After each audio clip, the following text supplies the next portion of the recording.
Hello, I'm Juliet Mann, and this is the Agenda podcast, CGTN Europe's one-stop shop for smart, in-depth discussion of the issues that really matter in the world today.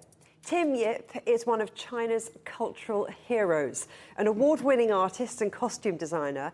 He's worked with the likes of Ang Lee, Chen Kaige, Stanley Kwan, Vivienne Westwood. He's become famous for using China's ancient past to reimagine culture and film. And he joins me now in the studio. Tim, it's an absolute pleasure to have you here on the Agenda. Thanks for coming into the studio. Now, I don't really know where to start because you're a costume designer, you're a director, you're a contemporary artist, an art director, and so many other things it would seem. How would you describe your career? I think I'm the one who really curious to know art and to know, express myself, my feelings. So I think I'm an artist. So, overriding artist. So when it comes to all these different projects, do you approach it differently, or do you start from the same artistic place? Yeah, I think totally different for everything because they have their origin, they have their relationship, they have their way of work, and they have the kind of aesthetics in every different discipline, right? So every time I have to change myself a little bit, change the angle a little bit to go into a different world. So if you were working on costume design, I have to be where a would you costume start? designer. Yeah. It's interesting because there are so many different fashion design, costume design is different, but costume design is mainly for theaters and movie. So I have to deal with the character and deal with the actor or the actress itself. So I will carefully look at them and look at the character, how to put it together. Make people believe he's a character, yeah. And you get to delve into archives. Are there warehouses full of old authentic costumes? For me, mostly I make it. I make it myself, but I will reference the archive, but I will make the new costume. But look like old, actually. Yeah. So is it like being a fashion designer where you would start with a sketch and build from there? Mm-hmm. I'm just wondering how long that creative process is. Say for a gown, for one of the big movies that you've worked on. Yeah. For the costume, right? Yeah, so how long might it take to make one gown? Oh, I have one is quite amazing. It's like 70 people doing embroidery for John Woo movie in half a year to finish the whole embroidery. It's a complicated costume, yeah.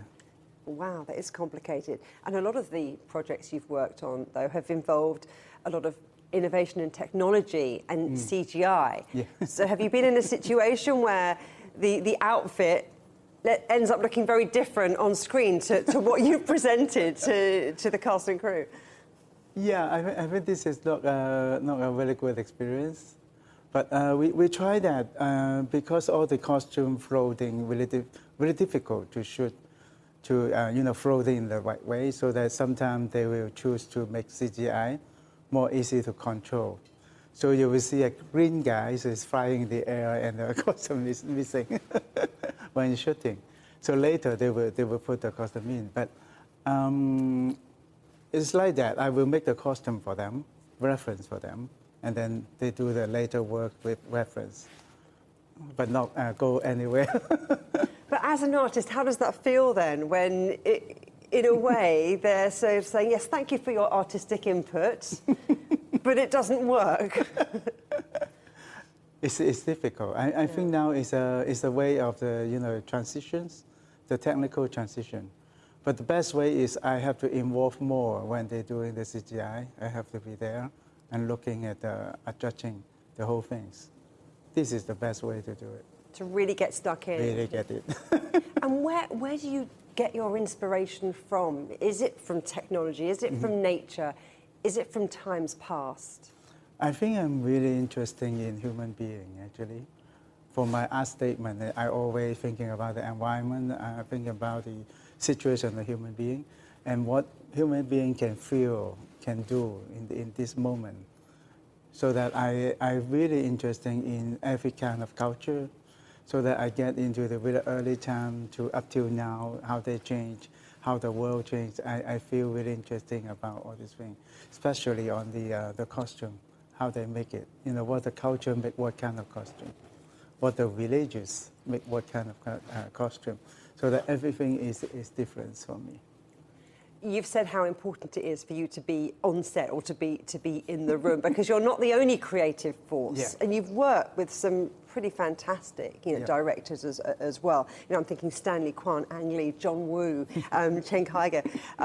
Do you learn something different from each of them? Of course, of Yeah. course. Tell me about that. I work with them because I feel they are really interest me, so that I will try to understand how they think, how they create, so that when I go to work with them, I will empty myself. I will totally focus on him, and what is his dream, why he want to do this movie, what inside his mind. Yeah. So I try to put cards in the table, and they will choose, oh, I like this one, I don't like this one. So that slowly I know. So what do you like about them, and what don't you like? I mean, who's good to work with? Yeah. Who's not your favourite? Yeah. I think people is different, because I am a kind of a complicated person too, because everyone have their own world, have their own story, right? It's a own vision, right?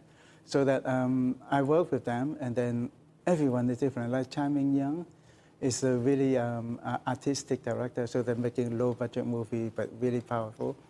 And like John Woo, I have to build up the set more space for him to moving the machine. Like Ang Lee, I have to more communication with him. So everything become a character of the eyes. I want to pretend myself to be the eyes of him, of the director, so that I push out, and I also give me new suggestions. Maybe he didn't think about this, but it really belongs to the film. So that we work together like that. It's an exciting process. And different genres too. I mean, you designed an opera, Yeah. didn't you, at the Met? So tell me about that. Oh, that is a really interesting experience, because we work in Bonjour. It's the first time I work together, Metropolitan and Bonjour.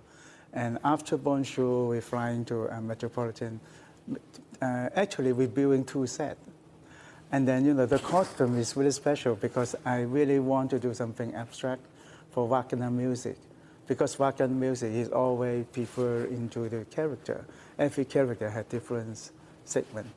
So that I make the color changing costume to this show, so that when different people, Elsa singing, Longren singing, we're changing, the whole group of people is changing color. You talk about the colour and the look of it, but of course these costumes, the actors, the singers, they need to be able to move in them. They need to be able to sing. Yeah. Does that restrict you? Maybe not restrict, because I have already doing Wagner opera. I know how difficult a singer is, so that I will really respect that. And then I have them to make looking really into the character. But I will take care of how they're using their body. We cannot doing something that make him uncomfortable, can't sing on stage, and we do all that. We take care of all that. But for this one, Longren, we're doing a really big test on the whole thing. So it's pushing to abstract spaces, and then I found that because of abstract, sometimes it's not emotion. But this time is no, because the music is so strong and the singer is so strong. So the all abstracting happen, the emotion to go in really high and elegant. That's what I like. So it's a feast for the eyes, a feast for all of the senses. Yeah. So let's talk about Chinese cinema, because it really is having a moment right now, isn't it? It's been an incredible summer at the box office, in part thanks to Creation of the Gods. Why do you think that's been so successful? I think there have several things happen. One thing, of course, we all know that the COVID time is past, so everyone want to go out, want to celebrate, so that a huge amount of people want to celebrate. So that they want to looking for something interesting, energetic. So I think the creation of God is really powerful. We're training all this new class to do in the movie, and we have really good actors also in the movie. And I think this why the first reason why they are success in this way. Another one is I think creation of God is something like we break through some limitation. Before people quite disappointed about the the kind of mythology movie because they are not quite control the whole storytelling, human relationship in the film.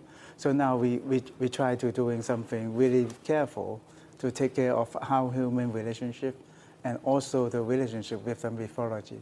So the two things add together, they see the whole thing in a new way. Actually, it's not totally following the mythology story.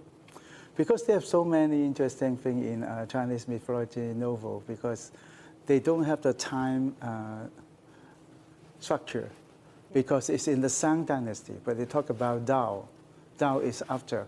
But in the Chinese history, they start to writing novel at this moment, so that novel seeking for many different resources, so that they don't quite following the time frame of the things, but they act together. Everything is act together to become a form of the story, but not scientific. And what about you in your role? How did you approach this particular project? What were the influences and maybe the changes that you made? I think the most interesting for me is like I can start to imagine what is the world to make the mythology coming out? What is the relationship of mythology and the long-term Chinese history and culture, right? This is so merged together. Everything is merged together, especially in Shang Dynasty. At that time, they still believe in the God, in the nature. It's not like a God later, not philosophy, not the early religious. It's like they believe in nature. So that all this sculpture is really real. They have intentions. So that I feel really strong. So that I want to keep that kind of spirit on stage. So that I build Longde Dan, the big palace, with all these looking eyes to see what happened in the center of the space. So that this kind of thing is like, I try to extend the space to be spiritual. It looks like they not just a space, but they have something, power to make this happen. And then we have mythology world coming in. And so the world is a little bit the same, but different, because they have magic coming into the space. And there are going to be some sequels, aren't there, to this? I wonder what your involvement will be in those.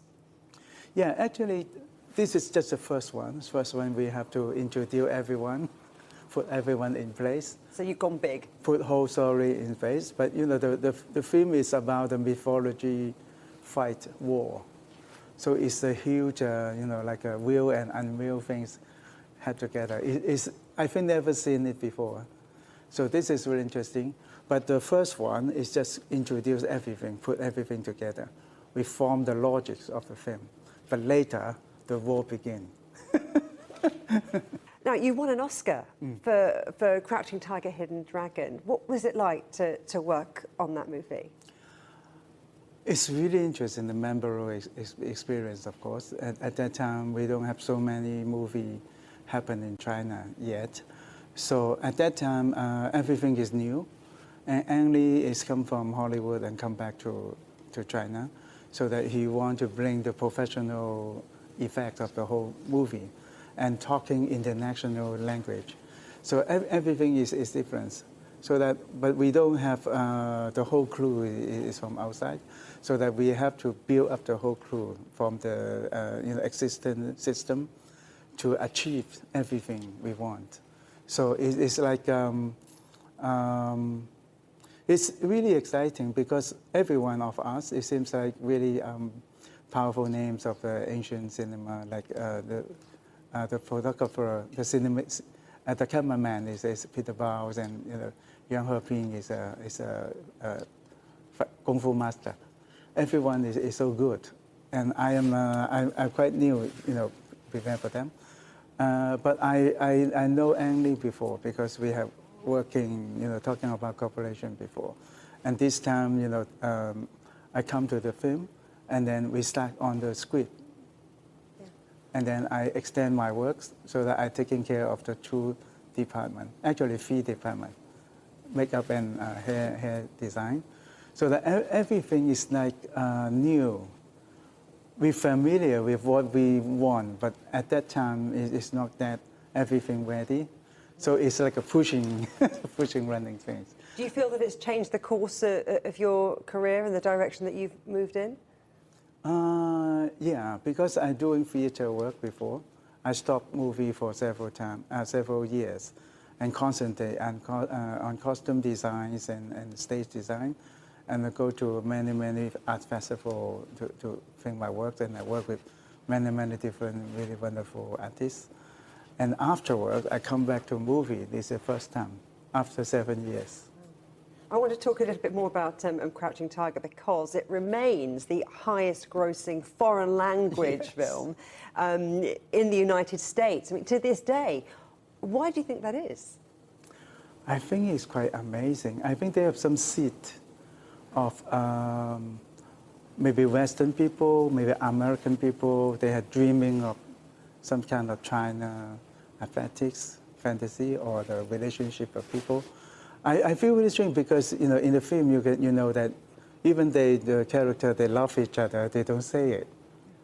They don't touch each other even though they are sitting together all the time. And they're just hiding it.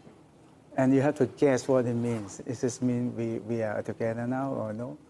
And this kind of thing is so different from the West. So I feel amazing why they move so deeply for the movie. But when I, after like 50, 20 years, every year they have a show it again so that I can have a chance to see it. And then I find that it's quite moving because the Yu Xiaolan, the Mr. Young character, knowing the mobiles, maybe they are moving by the young girl. But he didn't say it. So that they wait. And at the end, they see Li Mubai chasing her. And then, but when she's chasing them and seeing them in the cave, in the water, like a wet cave, it is quite simple. It's symbolism. It's about the relationship they want to be. But at that time, Li Mubai died at that moment. So suddenly he knows that this is hiding. This emotion is hiding. The whole thing will be breaking up. If they just open it, let them go. She cannot have Li Mubai again because it's already there. So that when Li Mubai died, he forgetting him. He forgets Li Mubai and waiting for him to die. So it's quite moving, the kind of how to give and forgiveness and everything and love, and it's so different from the West. I think in this point maybe they have similar things. The deep is similar, yeah. So relationships, forgiveness, love. I would wager that those are quite big themes in Western cinema too. But I do wonder, do you think that the rest of the world does enough to recognise Chinese language film? I think they have a deep history. They have, many, according to Chinese, contents, movie. But it's always like a background or something like a hint of the story, right? It's not like inside the culture. We don't have any film that in the West that you are from inside the culture, they're looking at the story. It's something like outside. Some people adventures or some people getting into another within mystery culture, that kind of things. I think the understanding is different because I have spent a long time to talking to so many different experts to talk about this. I think it's quite different from the West and the East. They have something in similar but different because the West is more rational in a way, and then they will keep creating a world is competed. But Eastern is always talk about the level is higher. I mean, is that, it's like, it's not the physical only. They seem like they have another layers to talk about. So that they always have a flying people, imaginative, more imaginative.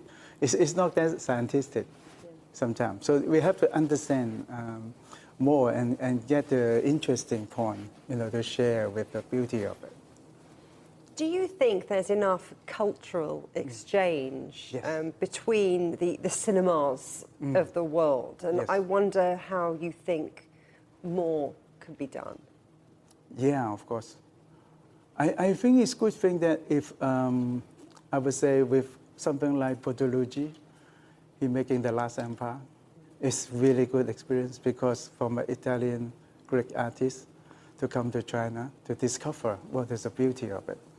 And then coming up with a really deep story, so that they make Italian people start to understand China. And, China understand what people in a really deep way, really high level way to understand us. I think this is a really beautiful thing. So understanding China, is that something that you were trying to do with your directorial debut, Yes. Love Infinity, which was, was focused on London and the likes of designer Vivienne Westwood and the artists Gilbert and George? Yeah.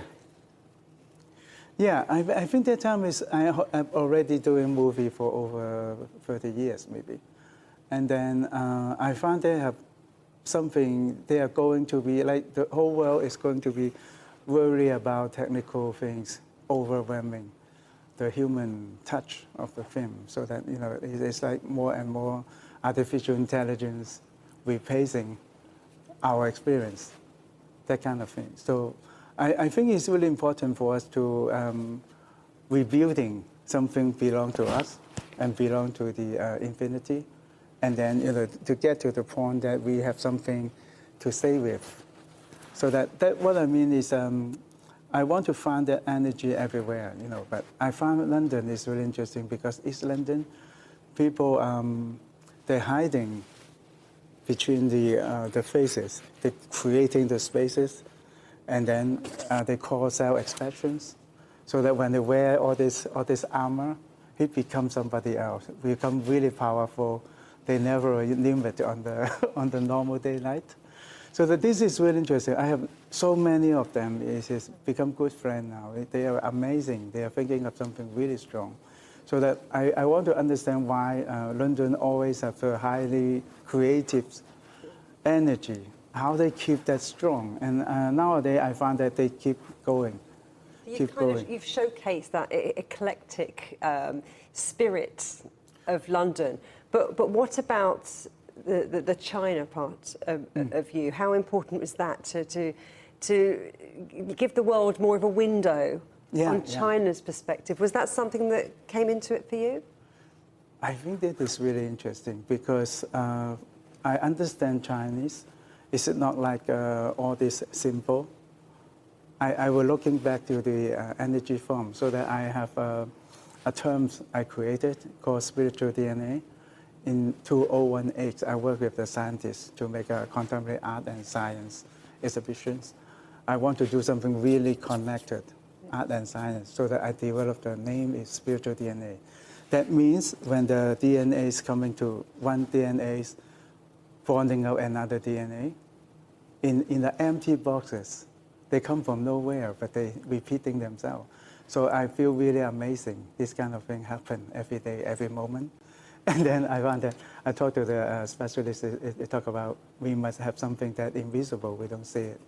So the thing is, we don't see it. That's why one become two, and two become three, and how it extend, infinity. So I think that this is really important for me to re-understanding what is happening now in the world and how we separate, how we get together, how the original things come to ends. But I try into using my understanding, feeling of the world, and talk to people, every people facing different things. And then I will gathering to become a total looks. It's like a millions of eyes to looking at one thing. And I found the curve of, how this moves. and then forming a powerful vision to looking at the world again. That's why I want to do it, so that I continue to asking for amazing artists, amazing thinkers, that I will talk to them face to face, and then talk really deeply. And afterward, I will cook, cook everything together to become something multiple angles to looking at one thing. So cooking now, another thing to add to your artistic portfolio. Listen, I read a recent quote from you, and you said, new creations are created for the new hope of the future. What exactly did you mean by that? I think this is really interesting now. It's like we're always talking about the trees in the Eden garden is no good because of knowledge. When you start to thinking against the nature or against something exists, there will be some devil inside you. So that I think this is really interesting. But you have to create, because when you are in the space, the nature is not, you cannot just sit there. You have to feel alive. You have to feel energy, reacting to everything. So that you have to create how to work with all this harmony. So that actually you are moving. You want to be stable, but you have to running to you fit everything happen in front of you. So that you have to be creative. But the creative, you will feel that you will become not so self-appointed. You will more open, because you don't really understand, is this the things that you choose is right or wrong. Because creative is mean you unknown. You are challenging unknown. So that everyone is challenging unknown, so that everyone will be more together and looking at the result, but not separate. Yeah. So what unknowns are you going to be challenging in the future? What's next for Tim Yip? I think I will more go deeper to my theory. I hope can be more and more things that through my art, different tests, and then get together with new thought.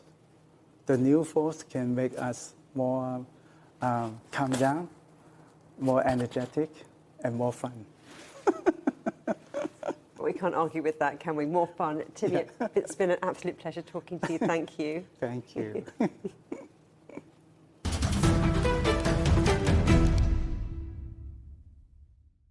You can watch every episode of The Agenda in full on CGTN Europe's YouTube channel. And for exclusive extra content from me, my guests and the rest of the team, don't forget to check out The Agenda Show on TikTok. Remember, you can subscribe to this podcast on iTunes, Stitcher, Spotify, or wherever you get your podcasts. You can also find more Agenda content on CGTN Europe's Facebook, Twitter, Instagram, Telegram, and YouTube channels. Until next time, goodbye.